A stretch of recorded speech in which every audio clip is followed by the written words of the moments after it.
Drinkling Benny Harris Kelly is in conversation, switching on Collective Creative Initiative for your Thursday night evening. The time is 7:08. And let's talk about Godspell with Casting Creatives is coming your way. We have a sensational lineup for you for the next half hour, and I can see them all backstage waving, getting raring to go.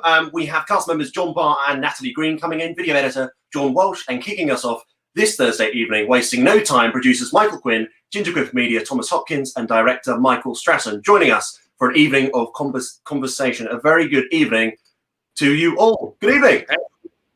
Hello. Hello. Welcome.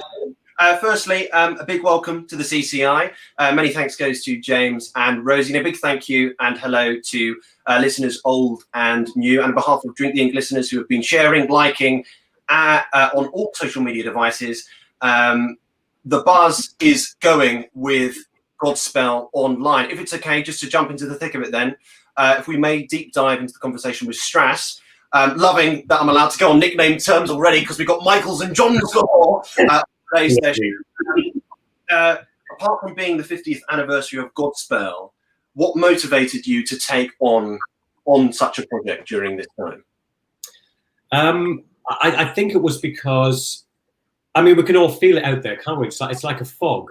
It was such a worrisome time, but it was a time that was so full of, we will get through this, we will get on. I mean, because we did in 1918 and we've been through 2 world wars and we kind of know, but its message was so positive, and the message was so universal because it's, people think, it's got a crucifix nailed to it, but it's such a human story of just keep going, keep your heads down, be kind, love one another, and we will get through this.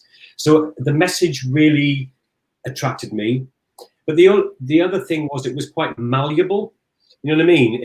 I thought, well, if I contextualize this with images from now and get really kind of hot new talent, but also some of the backbone of the industry together, we can make a statement that really, I wanted it to be an anthem for today. And that's what I aimed at. I wanted to make an anthem that we can look back at in 10 years' time and go, God, is that what we were doing? And I also wanted to push the form forward because there was a huge panic and, everyone's singing in their iPhones and there's all of this. I wanted to kind of put legs on it and start at the very beginning of creating a new form, which isn't TV. It's not theatre. It's not cabaret. It lives in this strange little world that we're in now that we can touch and talk to and we communicate with. We can look into it. We can look at a world that doesn't exist. We can be in this room. It lives in 3 kind of really quite fragile environments. But it isn't a Zoom call. You can't just kind of sit there and shout into the camera because the audience are going, well, who am I? So, and also, it's just so good. The music's fabulous and it's got a beautiful message and it never fails to make me well up at the end because it's just so simplistic. And 90% of my work was done for me by the context of the world we're living in at the moment, which is, it's the story of a man who dies. I mean, so we're surrounded by death at the minute. So it wasn't, and I wanted to work for these guys. I wanted to work with them for a long time. So, which you did. No. I wanted to kickstart something. I really smelt something, the beginning of something. And I thought, how lucky am I to actually create something, not only just this, but just something that could, a form that could really kind of carry itself forward. And I mean, this thing, it's such a weird hybrid, but I wanted to give it legs and give it a name. I don't know what the name is. We don't know yet. It's like fusion. It's fusion theatre, isn't it? Yeah. I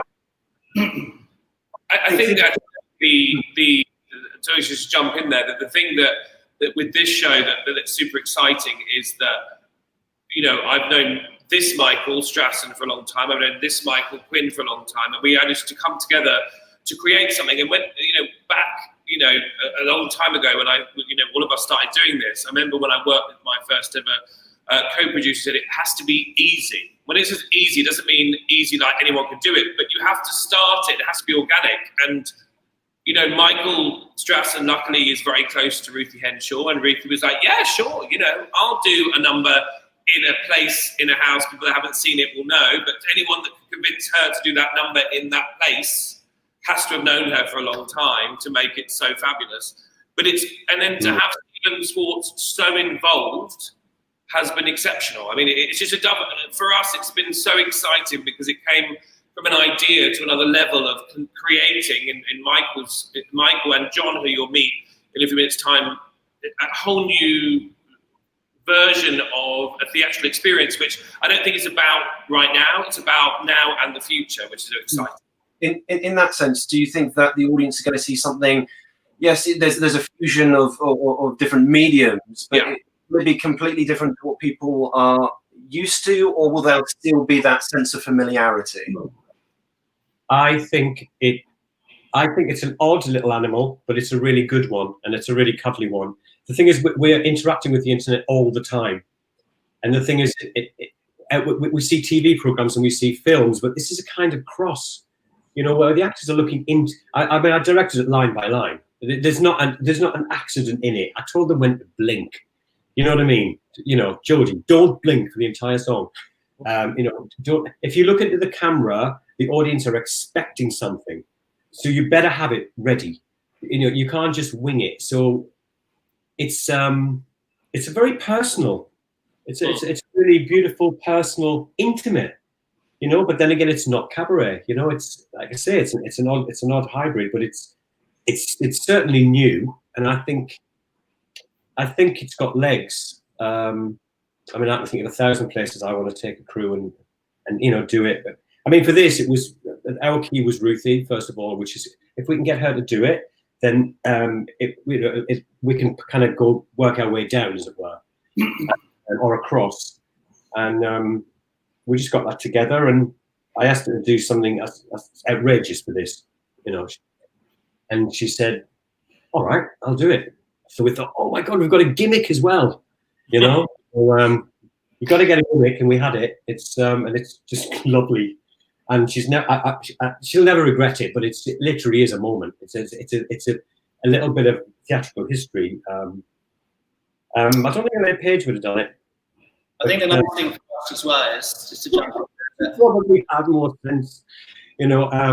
It's great fun. That's why I said have it on his own. Go on. Mm-hmm.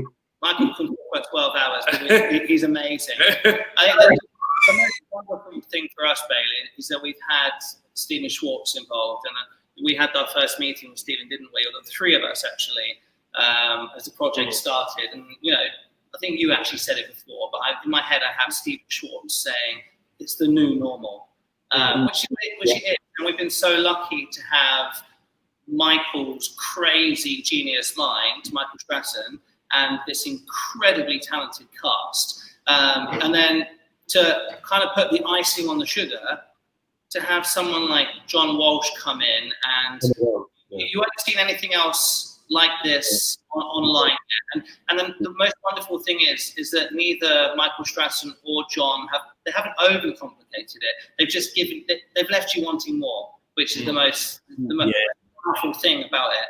And I'm the sloppiest person. Like, I watched it last night and I cried twice. I watched it back to back. It's so powerful and it's so relevant to what's going on right now. Yeah.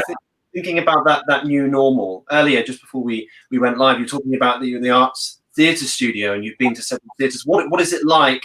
You know, you're presenting this new normal to our audiences, but when you're in an actual theatre at the moment, what's going through your mind? What sensations are you feeling when you're in those? It's so weird, and I think I was talking about we were out today with actually we met with John very briefly today, and it's so weird because both of us have come into London the last 3 or 4 weeks, sort of once a week to have meetings and things. And the first time, I remember, I live in Sussex, and the night before I couldn't sleep because I was like really worried about coming into London, like it was a whole thing. And now it's normal, but you don't realise that other people are going through that kind of bizarre understanding of what it is now. So and I luckily had some friends down the road there that were doing the concerts at the Coliseum, and I popped in to see that, and that was so weird as well, but amazing and exciting. People, and super exciting about theatre right now is that the people that want to are recreating the rules. And I think that's what's so exciting about this and about, you know, as we move on, like, you know, we're off to Manchester tomorrow to film Rose with Maureen Lipman. And it's, you can do whatever you want to do if you just take the initiative to do it. And people are so open. Yeah. You know, the head of NIMAX is so open. You know, Angela Weber's theatres are open. Everyone's open to suggestion and how we can bring it back. I think that's what's great about now. It opens so many doors for people. Actually, you know, even though we're at this horrible time for the industry, it can create a lot of opportunities. But you have to go out there and kind of get them yourselves. And going back to what you're saying, Bailey, just like being somewhere like this, even just being in the studio of the Arts Theatre today, you know, being above what was 6. The biggest smash hit. And we're sat here and it's dead. And 2 days ago, I was in the Starlight Express Theatre in Germany. I'm standing in the middle of this arena on my own doing a video, and it just gave me so much goosebumps. And it made me quite emotional. You know, everyone's experiencing, especially people that aren't in the industry, people are experiencing all these things in so many different ways. And it's, you know, we're all trying to do what we can to come back slowly and, you know, try and do it the right way, I guess. And if we can do something like what we're doing now with these online presentations, it's only just, you know, baby steps of what we could hopefully do in the future, right? I think with, you know, when we talk about people potentially watching, if anyone's watching us right now, we talk about, you know, all those, the amount of new blood that's out there that you go, do you know what, guys, you can do whatever you want to do. And now is the time that you can do that. You can make the rules. You can choose what you want to do. If you feel like, you know, there's a great guy, a young producer that's producing the last 5 years at the Minac, who was, I believe, just came out of the 3rd year at ArtSed. No, it's ArtSed. And he's producing last 5 years at the Minac, which is incredibly exciting. You can, anyone can do what they want to do. It's a really exciting time, although it's quite a devastating time as well. Yeah, we're all building this thread of collaboration, and I think it's becoming more apparent that it's needed more than ever, especially in the now. And undeniably, we're going to be meeting some of the stars, John Barr and Natalie Green, later on in the show. But for you, what makes a good collaborator for you in this industry? Why do you take people on and work with them to produce material that we do see? I think for us, I mean, definitely for me, and I'm sure Michael Strassen will agree, it's when you work in a team and you have the ability to have a conversational understanding of being able to shorthand things and not have to. It's really about cutting out the drama and understanding what are we doing here. How do we need to get to where we're going? Let's do it. We need to do this. And Michael Strassen is great at that. Michael Quinn is great at that. John's great at that. George, who was our MD, is great at that. It's all just like, let's just get on with it. And if it becomes it's of kind of, you know, grandeur or anything else, you don't have the time for it right now. So you just got to cut through that and make the most important thing is the show. And if we can make the show happen in the best creative quality within the time we need to make it, I believe we can create something quite phenomenal. I don't know, Michael Strassen, if as a director, if you agree with that, you'll say, no, Tom's really annoying and he annoys me every day. You want me to say that? No. It's as a director, I can only speak as a director, but I need to be in an environment where I can basically do what I know is right, because this show lived in my head before. I mean, I was going to say, these are my little drawing. There's just pages and pages of literally pictures, you know, of, you know, a mountain, you know, whatever, and it lives in my head. So some of my ideas sound a bit odd, and you need a producer who's just going to go, oh, actually, I'd like her to be made of candle wax, and she's going to melt slowly throughout the song or whatever. And they're going, really? But because I know because I know the line of it, and I know where the audience is jumping, because I always think of my audience, they're like fishes jumping from tank to tank. The water gets colder and warmer, and only the director knows the journey of the audience. And so I need a producer who will trust me, basically, which these guys do. And also the most important thing is people who understand the shorthand of theatre, which is like, even if that's just, well, that's rubbish, or that's not going to work, or no, you can't have that, or ask Thomas for something, and he'll say, no, you can't. I'll go, why not? And he'll tell me, and I'll go, oh, yeah, of course, because that would cost us £1 million, you know what I mean? Somebody's got to have the big stick, and that's always the producer. Never, ever argue with them, because they're coming to you from a completely different perspective. But Thomas knows me artistically. I mean, Michael kind of did it a bit on trust, you know, but the fact he texted me yesterday and said, you made me cry twice, I was like, yes, you know, because, you know, he's such a bloke, right? And this is the bloke. I cry at every episode of Beer, right? So I make him cry 3 or 4 times a day, so it's fun. It's and you just want to work with. I can't bear kerfuffle and noise and an opinion that doesn't need to be there. It's just literally this concise communication where it's just the show, and it can only go one way, and that's what you want. And if people, I don't want to hear trendy new ways of saying things. I don't want to be told I can't this and I can't that and I can't the other. I just want to get on with it, because it's like a bushfire, and if you just let it go, it will just go. And that's the nature of true creativity. The thing is, you can invent shows, you can be Mr. Clever, and you can read this, and you can fill your actors full of God knows what. But at the end of the day, it's an organic experience of one human being to another. So I direct very specifically. You know, if you're hit by a car, you don't need to backstory that. You know what I mean? It's just, you know, a big, large steel object hits you, you go into shock. But you know, but you don't need to read about a Volvo in order to understand that. Maybe that's a bad example, but it's just I'm very concise, and I just like to be trusted, and I really enjoyed working with these guys. So I hope it happens again.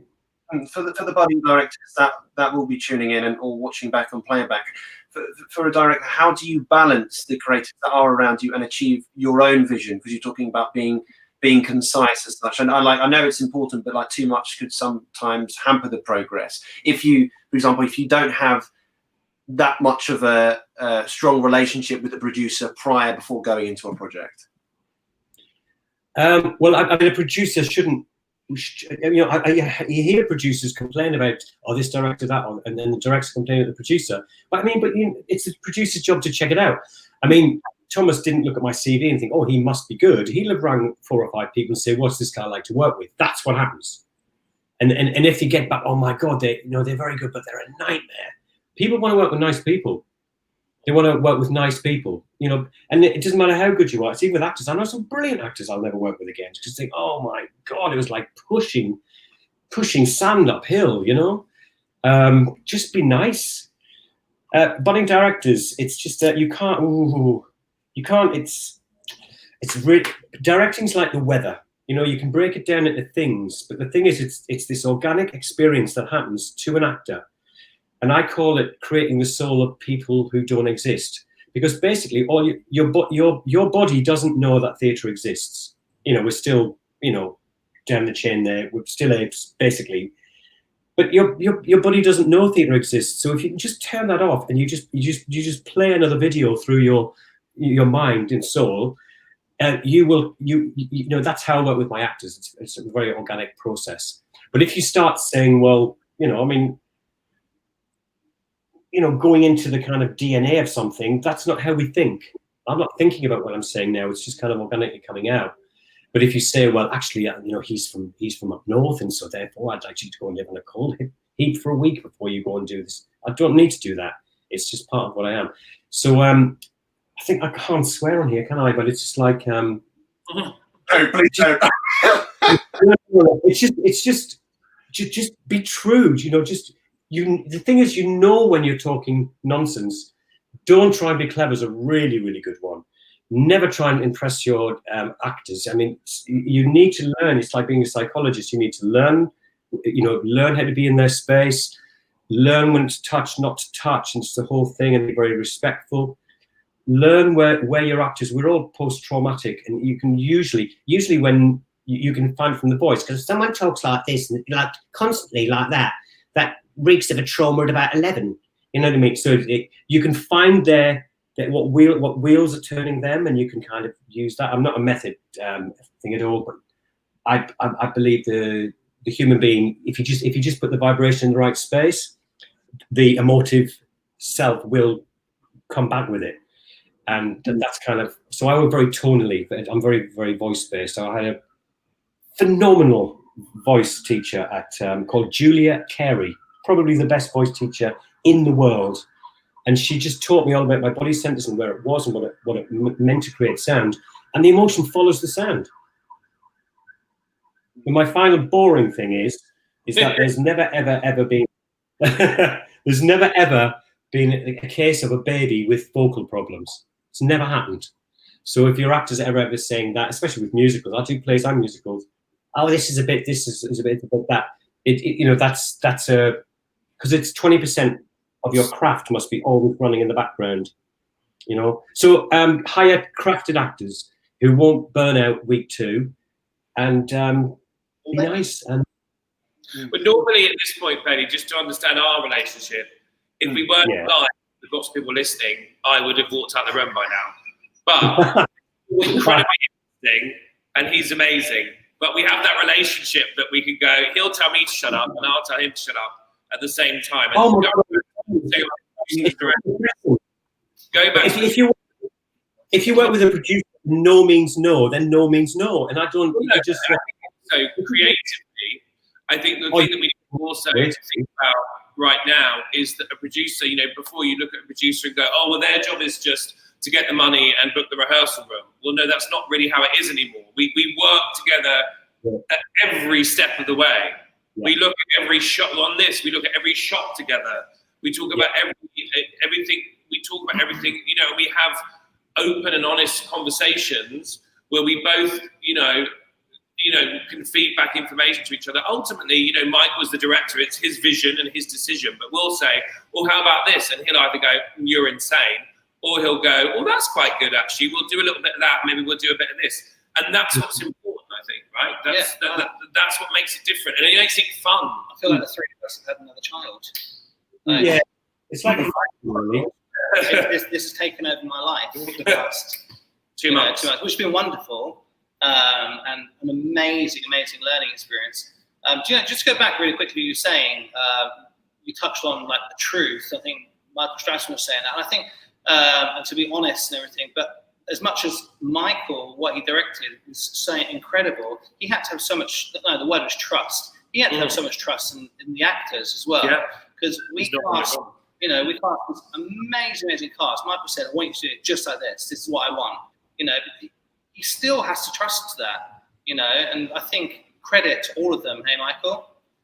Yeah, absolutely. For what they've done. Yeah, it is. I mean, it is. When you know the medium so well, I mean, this is what it is. You know what I mean? I don't have to worry about the front row. I don't have to worry about the circle. It just is what it is, and that's the shot. It's relatively easy to bully an actor into a corner where they'll give you what they want because they've only got to do it once. You know what I mean? I would not have directed this anywhere near. I wouldn't have directed this like this if it was a stage show because it's like a system of meringues with a door on it. You know what I mean? Because I haven't met the actors. You know what I mean? But that system of meringues with the door on it, you can stand an elephant on it. But every meringue is really, really important. And if you took it out, you just go. You look at this cast and created, there's 37 people in this show, and how many people have we actually met? I mean, that's the most bizarre thing. In this environment, maybe all of us together have met 10% each, so collectively we might have met them, but it's just bizarre, you know, and that's it. We've created these relationships, professional and personal relationships with them all, and we get, you know, but it's so weird that, you know, in this world, we have been in a room like this and done that first day, you know, done the first day with, you know, coffee and biscuits, and then at the end of the first week, all sung through the show, and then et cetera, et cetera. It's so new. And sorry, I'm just so wary of the time. Just thinking about moving forward, thinking about the wheel analogy that Strass was talking about, and progression. What for those that haven't seen Godspell Online so far, and they will, and tickets are here in the chat, and I'll just put them there just below. What will people expect? What impression will be left on the audience members that will be watching the show?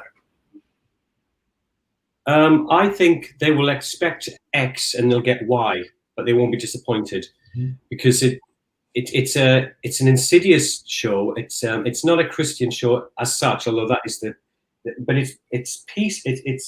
Its thrust is about kindness and listening, and we so need it. We're as a world, we're grieving at the moment. We're alone. We're hugless, and everyone's carrying that around with them. And Godspell will massage that area of your heart that really, really needs to be touched. I think it's beautiful, and there were 10 images in this piece, 10 still images in it, and I didn't take them, but when you watch it, they're doing all the work. You have a picture of a Chinese female nurse close up with tears running down her face, just this absolute angst, and it just puts you in such a great position. And then it's full of joy and hope, and it's a perfect show for now.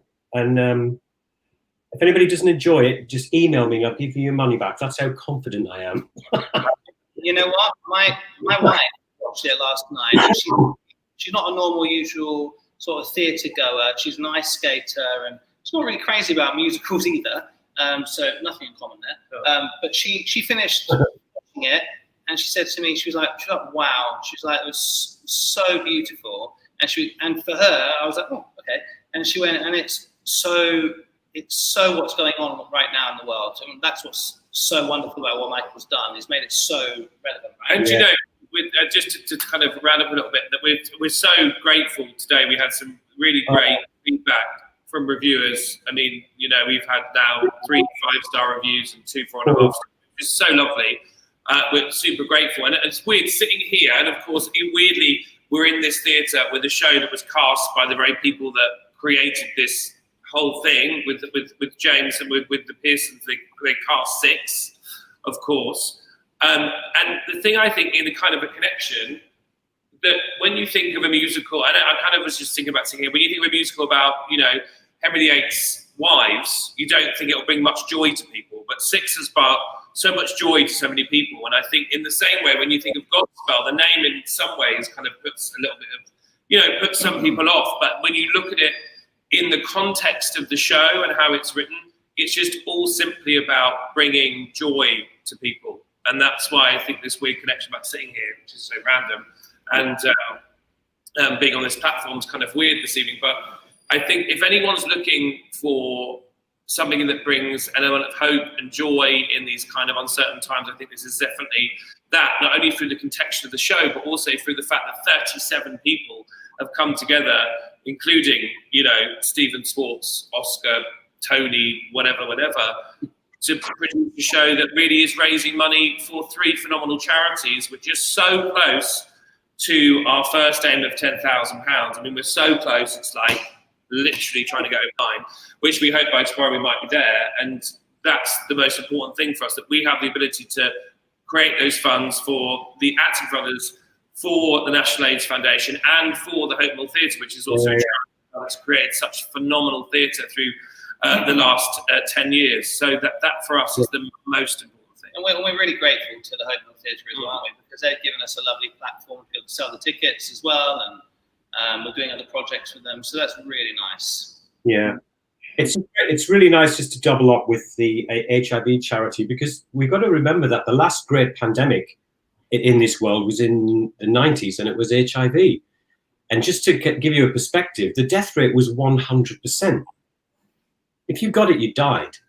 And that decimated the theatre industry. It decimated it. It literally cut a big knife through it. So here we are now with a death rate of 1%, which is still awful when you've got 70 million people.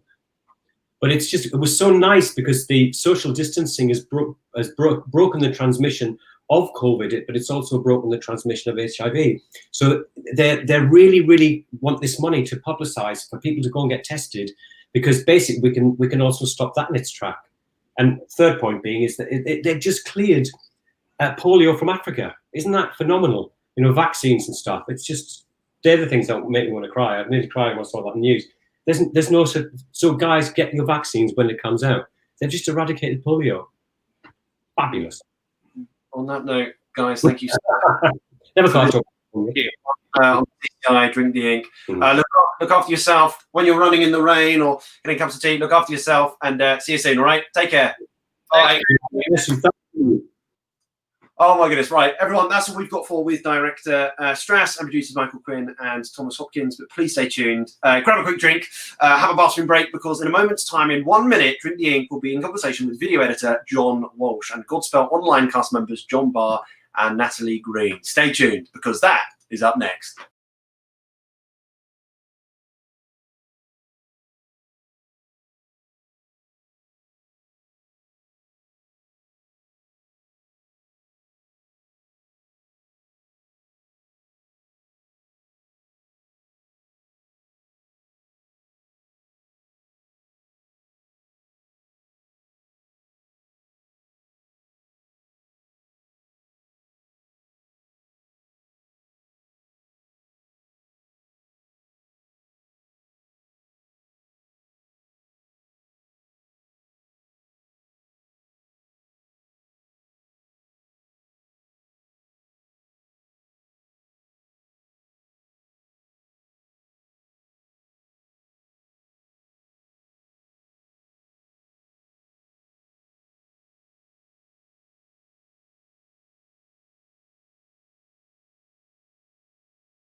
Drinking Bailey Harris Kelly in conversation is on Switching On Collective Creative Initiative just for your Thursday night evening. The time is 7:40 p.m. and you were just listening to director Michael Strassen and producers Michael Quinn and Thomas Hopkins talk about Godspell Online. We resume conversation with Godspell's video editor John Walsh. Welcome to the show. Hello. Hi. Hi. Oh, sorry for patiently waiting. I know we were running a tad late when going live and got wrapped in conversation with Strass, Michael, and Thomas. But hello, and jumping into the thick of it, if that's all right, because we were talking lightly about you earlier and about the editing process and how something new is coming our way, a fusion, a hybrid, as it were. So for you, I'm absolutely fascinated with the editing side of things. I'm going to be watching the show again tomorrow, and Nayara and it's great to see, having messages in just during the break, that some regulars are going to be watching it tomorrow, which is fantastic from the CCI. A film editor once told me that there's the importance of rhythm with anything that's put on. The rhythm is an inbuilt relationship between the story and the rhythm with which you tell it. So how have you been able to make this online concert that is incredibly effective in terms of pace, rhythm, and style, keeping that audience engaged at all times? Well, there's no getting away. This is a musical. Musicals are all about rhythm. There's no getting away from that. There's no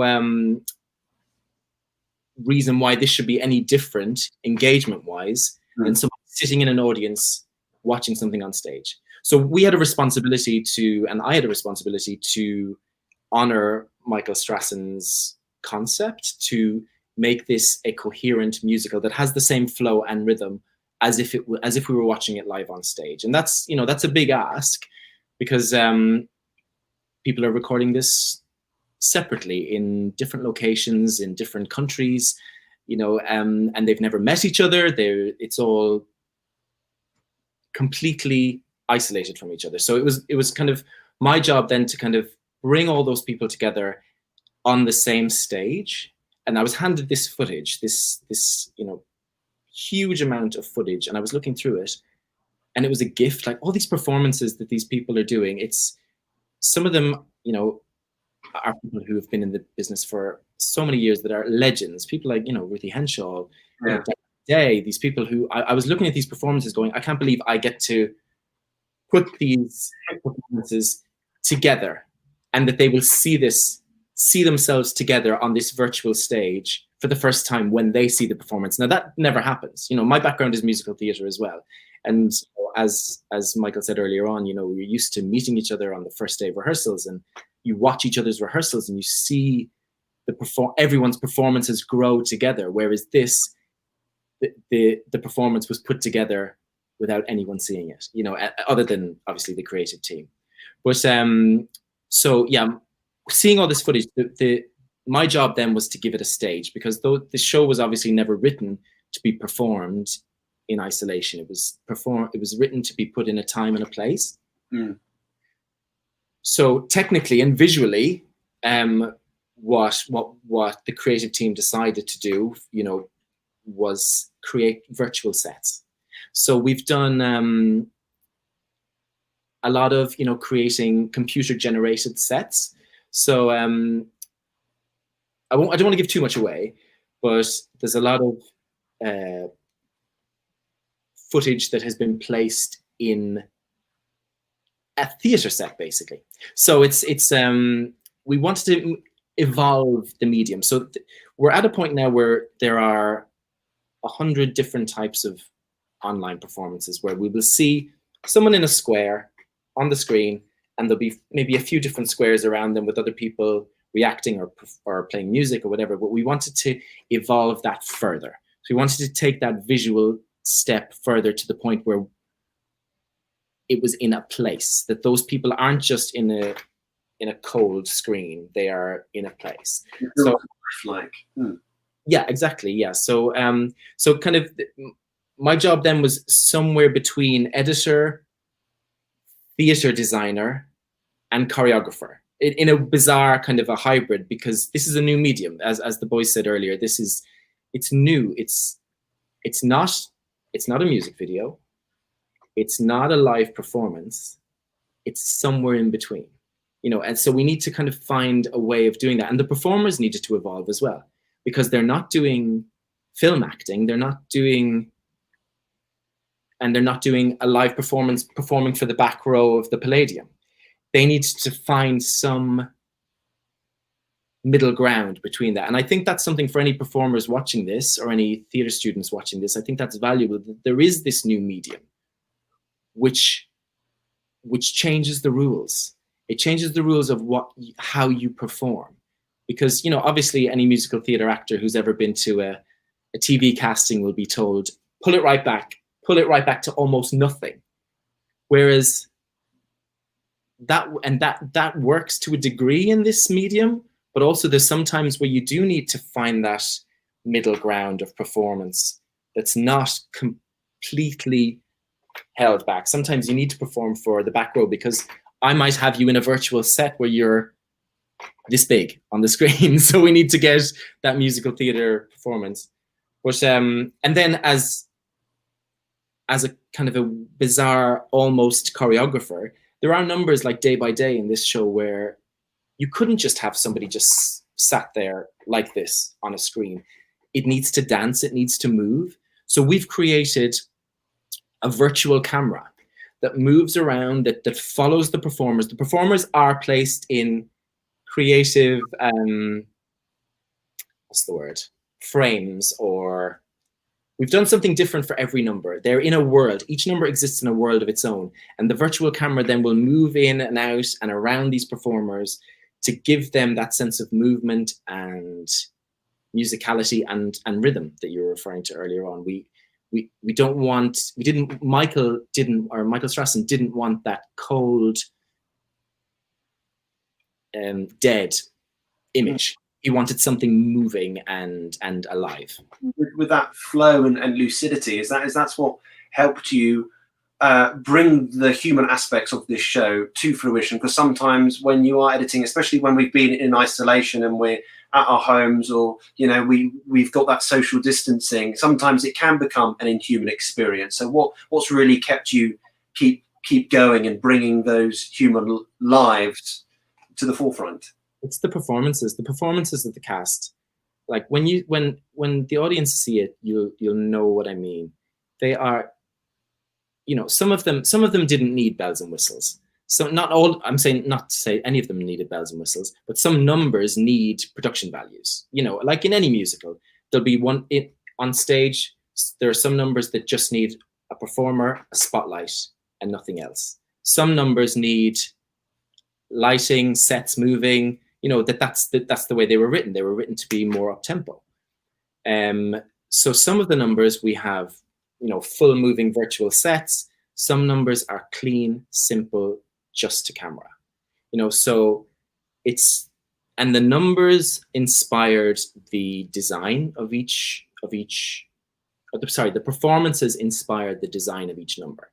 So if we, and obviously the context. So there are numbers like "Alas for You." There's a song that Darren sings as Jesus, and that song is set in a temple when Jesus arrives in, and he discovers that people are selling and making money in a theater, or not in a theater, in a church, in a place of worship. So he's angry, and he's speaking to a group of people.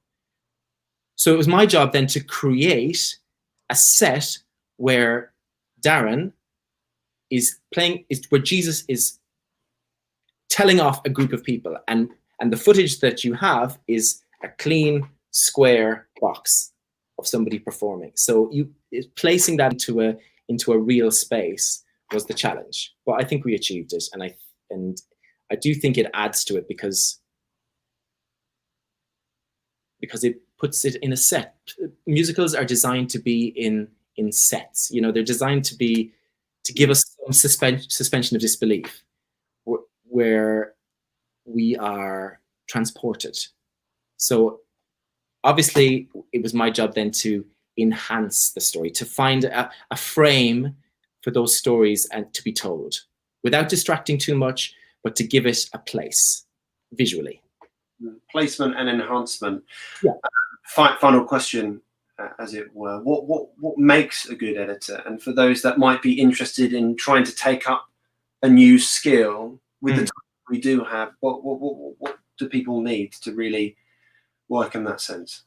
I think musicality, especially in this area of editing, I think really helps. They say dancers make great editors. For any dancers out there, it's a feeling as well. It's a feeling of what do we need to see, what image will tell the story best at this particular moment. And you look at the range of footage that you have available, and you see what emotion is coming through at any particular time, and spotting out of the options you have the best connection that performer is giving to us at that particular time, and choosing that every time. Because I think that's what it's about. It's about connection. And the very final performance in this show, it's by Jodie Steele. And I won't give too much away, but if you're talking about connection, there is no better example of connection with an audience than that performance. Like it's electric. So if you are, when the audience are watching, watch till the end, as they say on YouTube. You got to watch till the end, because especially that last performance is stunning. But any aspiring editors, you just need a laptop and the right software. You can start off in anything. If people start on iMovie or Windows Movie Maker, then they progress on to Final Cut Pro, Premiere Pro, After Effects, Avid, all these things. That's how you would start. Every commercial laptop has basic video editing software that you can start with. John, thank you so much for coming to see us at CCI. Look after yourself. Much anticipation for the show. I've already seen it, and I want to watch it again. And moments, John, thank you so much, and look after yourself. You too. Thank you so much. That was John Walsh for us, everyone there, for an insightful view into the video editing process of Godspell Online. You can find tickets here, right here. Let's get it up again on the Hope Mill Theatre website. It's running from today, 27th of August, to the 29th. Tickets are £15, and you'll be able to see theatrical legends come together to celebrate the 50th anniversary of Godspell. Two of those stars are here this evening, John Barr and Natalie Green, familiar faces to Drink the Ink. How are we? Hello. Good evening. Sorry for waiting stage. It's kind of, time's gone, but it's just been lovely and so greedy here at Drink the Ink. Just we've got the time here, and it's lovely to see your face again, I must say. Looking very, very well. Lovely to see you. So jumping into the thick of it then, because I am wary of time. I don't know why I'm saying wary of time. We've overrun, but you know, there we go. But it's okay, just kick-starting it, and it's a question to both of you. Looking at the music of Godspell, what themes will be apparent when everyone's going to be listening to the music, perhaps for the first time, reliving moments? What are the themes that came to you the first time you listened to the music? Natalie, you go first. Can you hear me first of all? Because I can't hear you very well. You're a bit jumpy. Oh, yeah, we can hear you. Yeah, we can hear you. And I think what's beautiful about this show is that there's so many different genres of music in this, and it brings so much. There's so much emotion, and it's going like this the whole way of this show. Can you hear me? Sorry. Yeah, I can hear you. Yeah. There's it's so gutsy. I don't know if you agree, John. It just goes through such a big journey. You know, there's gospel, there's blues, there's so much in this show that's so apparent as well for today.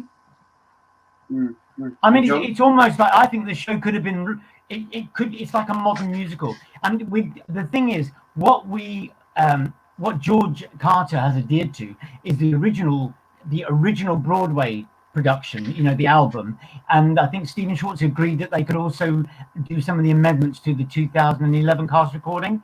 And so no one other than the voices that are being brought to this. Natalie, I just got to say, darling, I saw it earlier on, and you're day by day, what? When you go to church, girlfriend, I love it. I haven't watched it.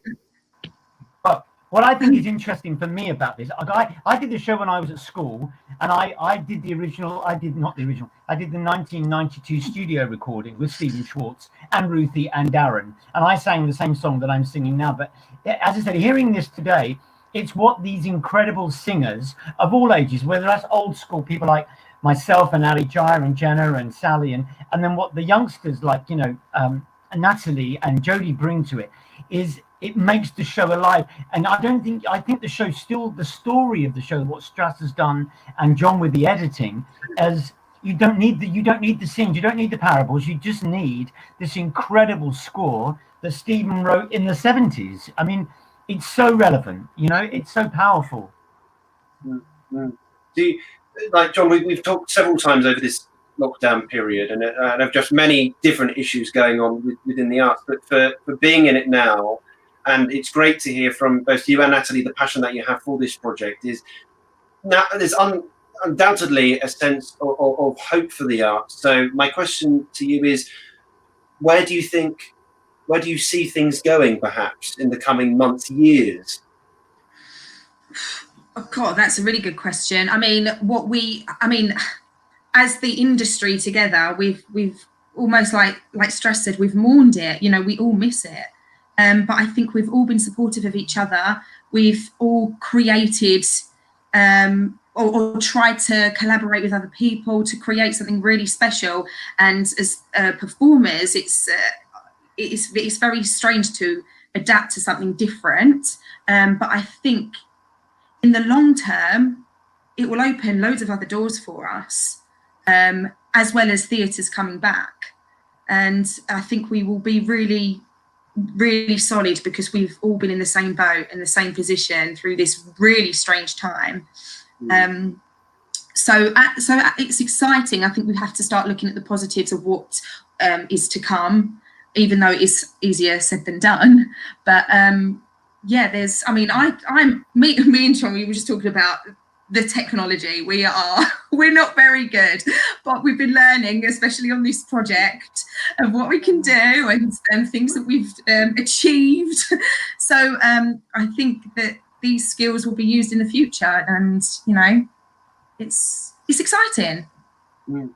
I agree with Natalie. For me, as an old timer, I do think that I don't think theatre and concerts and any of the live thing will diminish, but I do think this will be another way that, say, rather than hiring a venue for a play reading of a new play or a new work, when something is that actually you could just go, let's put it out. You rather than doing a note thing at the end of it where you ask the cast, it actually goes to 100 people. You invite.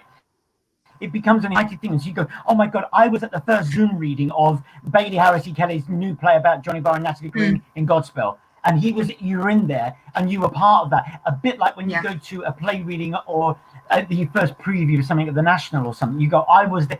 This could be very much, you have to, and again, I keep saying it, but as an older member of the company, I'm embracing this. This is scary for me because I hate self-tapes and all that stuff. But this is a way that you kind of go, I think the arts has always been it always has developed, and this is just another offshoot. And Bailey, look what you've done. I met you at the beginning of the year when you were starting your thing in your little cubby hole, and now you're doing this, and you're a youngster, you're embracing this. You're going to be the new Parkinson, by the way. I'm just like thinking about, because everything is going at constant pace, it's going so fast. Is earlier last week I was talking to James Pearson on the CCI and Omar Akai and Kieran Kamali Dwyer, and we were talking about something that was mentioned in the stage, saying that we need to push forward. And earlier, Michael Strassen, Michael Quinn, and Thomas Hopkins were talking about, you know, the beauty of everything is remaking the rules, not remaking the rules. So when you're talking about the new Zooms, do you think we'll see more productions of this part of theatre programs when everything starts back up again? I personally, I do. I'm not one that easily goes with the times. I don't like change. I'm not gonna. But I was doing a lot of after through the lockdown period. I was doing a lot of teaching online, and I started to teach all my acting through song classes as if it was a performance like the Sondheim concert. And now what Strassen's done with this is still this thing that the kids could be in their bedroom and they're singing a song, and I'm getting them to pour their heart to me. Yeah, and what was incredible for me, there were some kids that in the room were all right. There were some, great voices, but there were two kids actually. It was a boy and a girl who had these incredible instruments, good-looking young kids, and they could never, for me, quite go to that place of not worrying about the sound and that emotional thing of going, I might crack, or and I had two moments with both of them, 2 consecutive weeks. He sang and she sang, and literally, well, I'll give one example.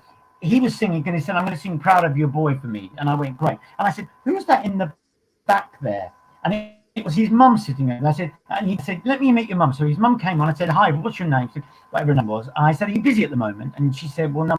And I said, so whatever his name was, sing to your mum. And he's saying, proud of your boy. Well, there was not, everyone, all the kids were crying. His mum was, and I said, Elliot, you're never ever going to sing that. I mean, I've gone cold in thinking about it. It was such a moment. I couldn't have had that in my class. It would never have been, and he had a real moment of truth. So, and I think this can happen. This really can happen.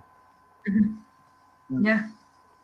I mean, don't get me wrong, there's nothing like live theatre, and I miss it terribly. Yeah. But there are so many other things that you can create that we are proving via the internet, and, so even workshops, everyone's rushing to look for a studio, and then it's expensive, and, all these things are happening when we can do a Zoom now. And me and John know how to use it. But, it's just.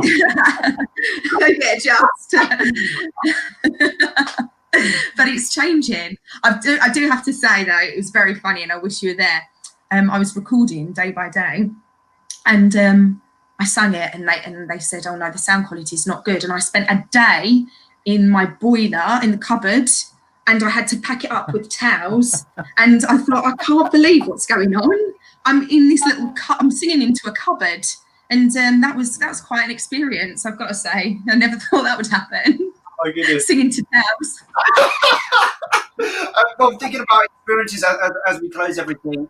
For you guys, of how you feel when John, you've seen it. Natalie, you are going to see it. What shall we expect from Godspell as we close this chat? Well, it's more than I thought. It's more than I thought it could be. I mean, again, it's just great to hear these songs. Some of these younger singers, I'm not going to lie, I knew of their names, but I'd never really heard them sing. They hadn't been in the kind of shows that I'd been to see. Natalie, I already knew, and she knew I loved her voice anyway. You seriously, babe, you come out with so well. But then, you know, I think it's going to be, for people that don't know Godspell, what a great way to discover this score. And also, we have Stephen Schwartz's backing on this. He's behind it wholeheartedly, which is all the other things. Even Sondheim wasn't on the Sondheim one, you know.